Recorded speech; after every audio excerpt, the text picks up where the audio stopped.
And finally, let me talk a little bit about the crisis with Iran. People, first of all, I think people need to understand that Iran is very close to becoming a de facto nuclear state. You can have an argument about whether there's a difference between being a nuclear capable state, that is to say a state that is capable of rapidly fielding nuclear weapons, or actually being a nuclear state, one that has these nuclear weapons. To my mind, it's a kind of distinction without a difference. We are reaching a kind of moment of truth where we have to decide in the United States, not in Israel, in the United States, whether we are prepared to live with a nuclear Iran. And there are a number of arguments that are made that say, well, other nasty countries have been nuclear powers. We're all alive today, so why not Iran? And furthermore, that the costs of trying to stop Iran would be high, that there would be unintended consequences to any kind of military strike, so forth and so on. I think you're familiar with the arguments. But the simple fact is that if Iran becomes a nuclear weapons state, Saudi Arabia will become one, Turkey will become one, and Egypt will become one, and Israel already is one, and Pakistan already is one. And you will have, in the most explosive, volatile, and fanatical region in the world, 5 or 6 or 7 nuclear powers, each of them at daggers drawn with the other. At least this corner of the room remembers the Cold War. You probably remember the Cuban Missile Crisis. Everyone says, oh, the Cold War was so simple. That was simple? It was simple when you had 2 major powers facing off against each other in a kind of symmetrical way. Now you're talking about 6 or 7 countries, each of them squaring off in various directions. Will the Turks make an alliance with Iran? Will the Saudis make one with Israel? Will the Egyptians make one with Pakistan? Who knows? That is an inherently destabilizing situation. I do not understand how any American administration can seriously contemplate allowing Iran to become a nuclear weapon state. Never mind the fact that it's the world's leading sponsor of terrorism and stones women to death as a form of legal punishment and so forth and so on, very nasty regime. Any, quote, realist American administration can allow that to happen, and yet it might. And yet it might. We might, in 2012, more or less slide in, slouch towards allowing Iran to become a nuclear state. So that is the kind of picture that we are looking at across the globe. And what I worry about is that in that kind of scenario, it becomes very easy to imagine how one decision by one power can set off a kind of vicious cycle that will have consequences downstream. I mean, let me offer a few examples of what I mean. You have today, for the first time in certainly as long as I can remember, 2 leading presidential candidates, one Republican, one Democratic, both of whom are effectively calling for a trade war with China. Is this a good idea? Do we really want to go back to the Smoot-Hawley period? Because Smoot-Hawley was one of the precursors to the Great Depression, well, was one of the contributing factors to the Great Depression, it was one of the precursors to the Second World War. What does it mean if we have an American administration that decides to pick a trade war with China? Take another possibility, which is that as China's economic growth slows, as its economic might declines, the Chinese will be strongly tempted to try to restore their political legitimacy by a resort to nationalism, by, for instance, a war against Taiwan. Right now, the Chinese regime rests on 2 pillars. It's not, Marxist-Leninist. It says to its people, we will give you economic prosperity, A, and B, we stand for a great and mighty China. Well, it may be that in the coming few years, it will not be able to deliver economic prosperity. So it will move to pillar B. Chinese military spending will rise by $142 billion in the next 4 or 5 years. This is at a time when we are on the verge of major cutbacks to American military power. At that point, when the Chinese calculate that we might not have the military wherewithal to defend Taiwan, they will be tempted to aggression. And that's what happens in periods of emerging global disorder. some countries become much more risk averse, and other countries become risk takers. That's what happened in the 1930s. You had a risk aversion in France, you had risk taking in Germany. The result was 1940, the Second World War.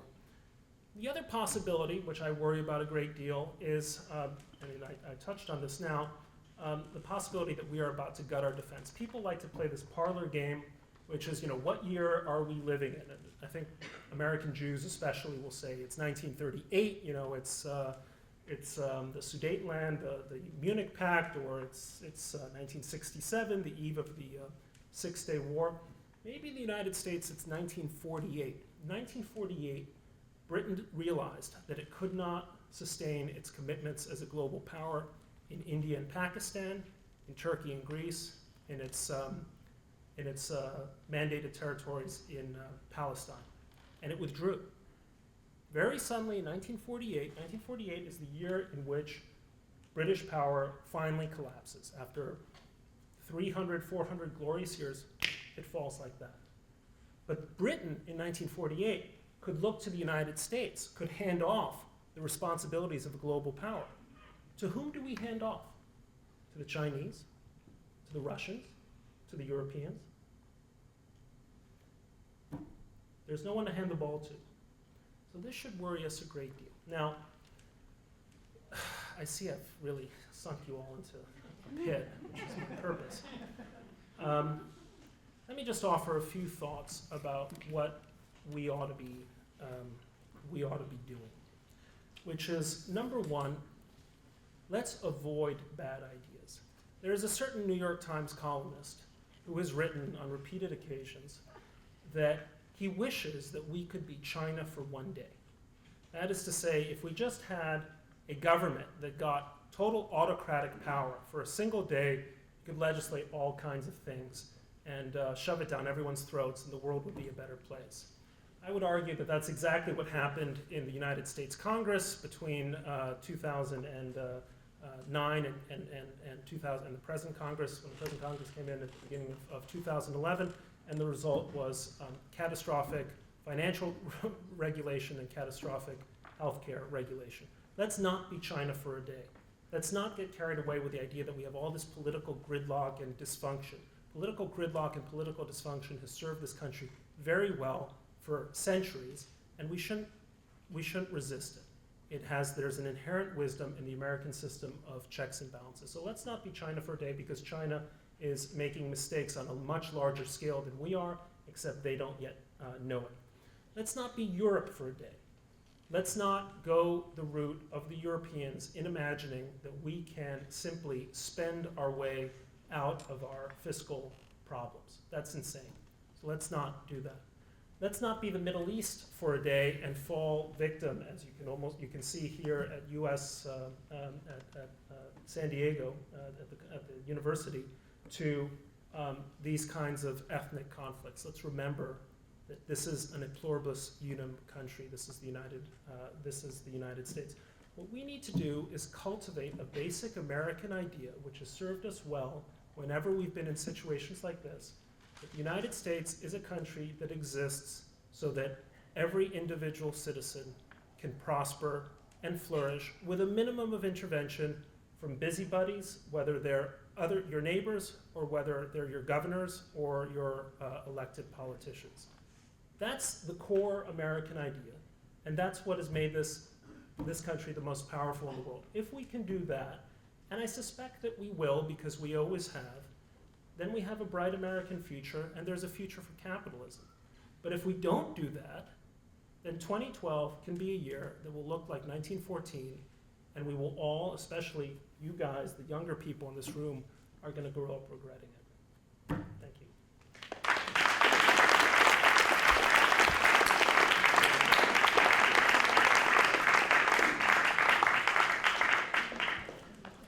Well, that was impressive.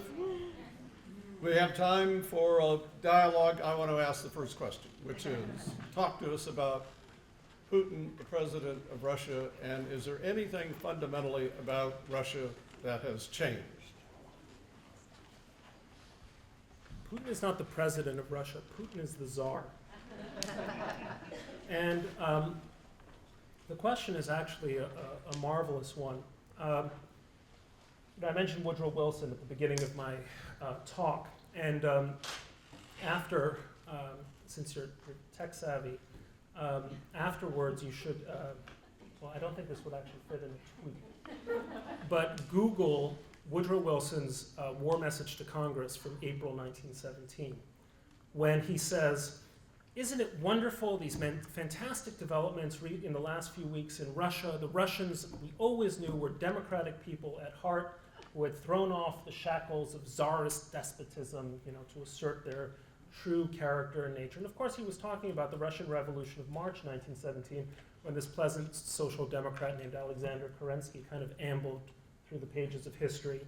And then Kerensky was, within 6 months, booted by the Bolsheviks, who became the new czars of Russia, just on a scale and in a style that no previous that Russia had never experienced before. So there is a kind of continuity in Russian history, this habit in which liberal experiments tend to be brief and wind up being stillborn. That was true with Kerensky. It appears to have been true with Yeltsin. And there were also czarist periods where you had efforts at liberal reform. So the Putin administration seems to be in keeping, or his reign seems to be in keeping with cultural patterns in Russian history which naturally make us Americans uncomfortable. Because we are of the view that any country can be democratic, all you need is a good constitution, all you need is good governance, and you're on your way. Yet somehow, historically, in some countries, these patterns assert themselves where they try to get to a kind of democratic liftoff, and it doesn't happen. Hasn't happened in Russia. What's really interesting, two things are happening in Russia which are very worrying, and they seem to be paradoxical, but they're in some ways in keeping with each other. One is the emergence of a kind of czarist/mafia state. The richest man in the world is Vladimir Putin. Forbes doesn't know it, but why does Alexander Lebedev, or what's his name, the guy who owns one of the football clubs in... New Jersey Nets. No, not the New Jersey Nets guy, but he's a guy in London. Football, yes. But he owns 8 mega yachts. Who needs 8 mega yachts? You don't own 8 mega yachts. You hold 8 mega yachts because there are government officials who are actually the owners of these yachts. Oh dear, I probably am going to get sued for this comment, so that was off the record. So I retract that immediately. There's a great deal of criminality and corruption at the top of the Russian state. Can we agree to that? Second point is that Russia, at the same time, is collapsing socially. Its population is declining very rapidly. It's going to go from about 130 million people to probably under 100 million on current demographic trends. It has one of the highest rates of drug addiction. It has a very high rate of tuberculosis. It has incredibly, the average lifespan for a Russian is, I think, under 60 years, or about 60 years. Here in the United States, it's 77 or 78. It's certainly the lowest, one of the lowest. Is good. One of the lowest in the world. Unfortunately, that's for people born today. And so you have this system in which you have a plundering autocracy on top and a society that's sort of in the process of collapse below. And how does that play out? I don't know. It's anyone's guess. Oh, that was fascinating. Mr. Haskell. Talking about the future of capitalism, I'm qualified for an R card, so I may have my names and numbers a little wrong here. But the story that's going around the web a lot, David Hill, I think the Scottish historian, who said that the physiology of a democracy will collapse because when people find they can vote the treasury to themselves, they do it. And eventually you go bust. I don't know if you have a comment on that here. The point is, I don't know who David Hill is, but the point is profound, and I don't think it's original to him. The fundamental fear is that in any democratic/capitalist society eventually becomes a self-plundering welfare state. And that's exactly what's happened in Europe. I mean, what have the Greeks been doing? You know, I mean, the crisis of Europe, people think is this complicated story. It's not a particularly complicated story. People have been voting themselves larger and larger entitlements, shorter and shorter work weeks, bigger and bigger vacations for 40, 50 years. And you know, as Rudyard Kipling wrote in one of his great poems, if you don't work, you die. Well, it's that's from the poem "The Gods of the Copybook Headings," which is a marvelous piece of verse. So that's what's happened in Europe, and then the question is: A, can Europe recognize what it has gotten for itself?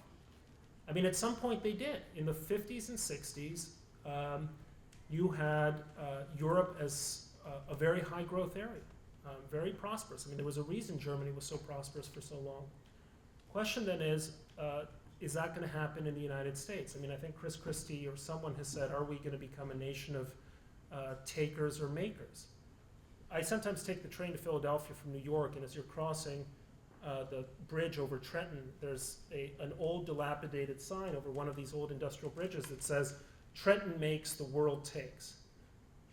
Well, actually, it's the opposite. I mean, in New Jersey's case, at least until Christie came into office, it was the world makes, Trenton takes, and New Jerseyans take, and their unions especially take. Now, are there things that you can do to stop that from happening? I mean, I think one of the biggest problems that we have in the United States is the phenomenon of public sector unions.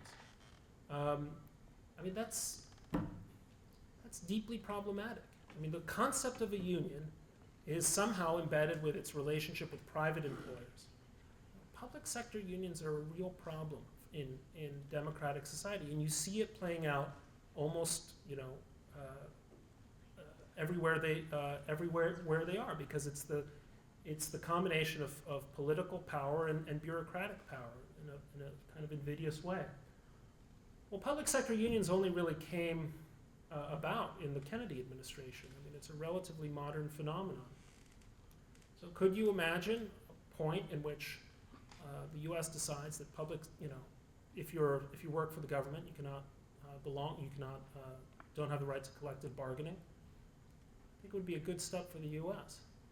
But the point that you're making is one of the great conundrums of it's a philosophical problem that you're dealing with. And how do you cultivate intellectual resources to guard against that tendency? It's an educational problem that you're dealing with. How do you teach people to say this is the destruction of a democracy if you go down this route? In some ways, you have this wonderful illustration in Europe if people would just bother to understand what exactly is happening there.